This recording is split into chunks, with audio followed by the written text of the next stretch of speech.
ایران نے خبردار کیا ہے کہ اگر امریکہ اپنے وعدے پورے نہ کرے تو تہران بھی اپنی ذمہ داریوں پر عمل نہیں کرے گا۔ ایران اور امریکہ کے درمیان ایم او یو پر دونوں ملکوں کے پریزیڈنٹس نے ڈیجیٹل دستخط کر دیے ہیں۔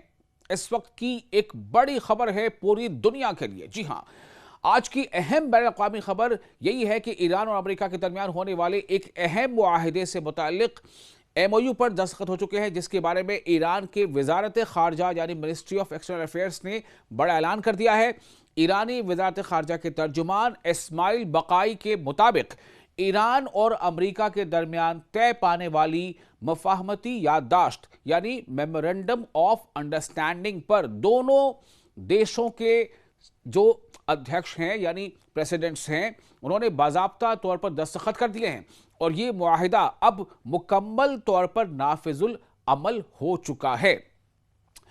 ترجمان نے بتایا کہ معاہدے پر منسٹری آف ایکسٹرنل افیئرز کے جو ترجمان ہیں ایران کے، انہوں نے بتایا کہ معاہدے پر دستخط روایتی تقریب کے بجائے ڈیجیٹل طریقے سے کیے گئے ہیں۔ اسی وجہ سے سوئٹزرلینڈ میں کسی رسمی تقریب کا انعقاد نہیں کیا گیا۔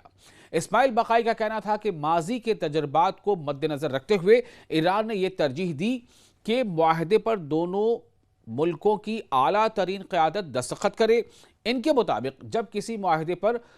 ملکوں کے سربراہان یعنی کہ جو ٹاپ لیڈرز ہیں وہ خود دستخط کرتے ہیں تو اس کی خلاف ورزی کرنا زیادہ مشکل اور مہنگا ثابت ہوتا ہے۔ انہوں نے مزید بتایا کہ معاہدے کا متن جو اس کا پورا کانٹیکسٹ ہے، جو پورا کنٹینٹ ہے، اب مکمل طور پر حتمی شکل اختیار کر چکا ہے کیونکہ دونوں فریق یعنی دونوں پارٹیز اس پر دستخط کر چکے ہیں۔ اتوار کے روز معاہدہ طے پا گیا تھا، تاہم اس کی تفصیلات بدھ کے روز جاری کی گئی۔ ترجمان کے مطابق جو ایران کے وزارت خارجہ کے ترجمان ہیں اسماعیل بقائی، ان کے مطابق اس تاخیر کی وجہ سفارتی طریقہ کار یعنی ڈپلومیٹک پروسیس اور ثالثی کرنے والے ممالک کے ساتھ مشاورت تھی۔ جو لوگ میڈیشن کر رہے تھے، جو کنٹریز جیسے پاکستان ہے یا قطر ہے، انہوں نے کہا کہ تمام فریق چاہتے تھے کہ متن مکمل طور پر حتمی ہونے کے بعد ہی اسے عوام کے سامنے لایا جائے، یعنی جو بھی اس میں پوائنٹس مینشن کیے گئے ہیں، جو جن باتوں کا ذکر کیا گیا ہے۔ تو بقائی نے یہ بھی کہا ہے کہ ایرانی حکام پہلے ہی معاہدے کے اہم نکات عوام کے سامنے رکھ چکے تھے، اس لیے نئی دستاویز میں کوئی ایسی بات شامل نہیں جو پہلے بیان نہ کی گئی ہو۔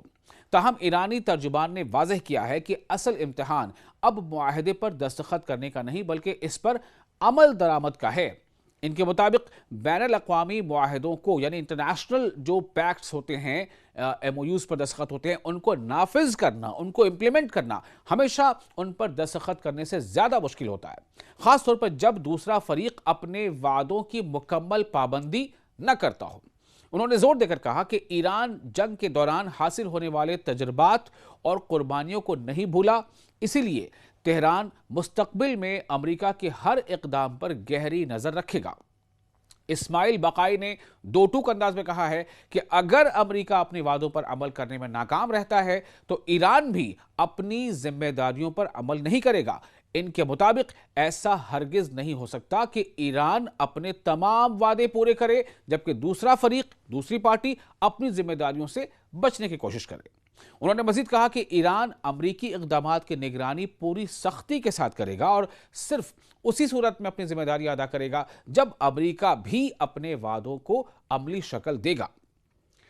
تو دوستو، ایران اور امریکہ کے درمیان یہ معاہدہ خطے میں کشیدگی کم کرنے کا، جو پورے ریجن میں ایک تناؤ بن گیا تھا جس کو لے کر کے اسٹریٹ آف ہرمز پر کافی اثر پڑا تھا، اسٹریٹ آف ہرمز سے گزرنے والے جو کنٹینرز ہیں، آئل ٹینکرز ہیں، ان پر کافی اثر پڑا تھا اور اس کا اثر یہ پڑا تھا کہ کئی ملکوں میں مہنگائی بڑھ گئی تھی، خاص طور سے جو پیٹرولیم پروڈکٹس ہیں یا جو گیس سے جڑی چیزیں ہیں، ایل پی جی ہو یا دوسرے سی این جی ہو، ان کی قیمتیں بڑھ گئی تھی اور ان کے بڑھنے کے وقت کئی جو خوردنی اشیاء ہوتے ہیں کھانے پینے، ان کی مہنگائی بڑھ گئی تھی۔ اب امید کی جانی چاہیے کہ اس سے تمام چیزوں سے تھوڑی راحت ملے گی، جو کہ اہم پیش رفت ہے، اس لیے مانا چاہ رہا ہے، لیکن اس کی کامیابی کا انحصار اس بات پر ہوگا کہ دونوں دیش، دونوں ملک امریکہ اور ایران اپنے اپنے وعدوں پر کسی حد تک عمل کرتے ہیں اور کس حد تک عمل کرتے ہیں۔ آپ اس ڈیولپمنٹ کے بارے میں کیا سوچتے ہیں؟ آپ کی کیا رائے ہے؟ آپ اپنی رائے ہمیں کامنٹ سیکشن میں ضرور لکھیں اور ویڈیو اگر آپ کو پسند آیا ہو تو اسے لائک بھی کریں اور شیئر بھی کریں۔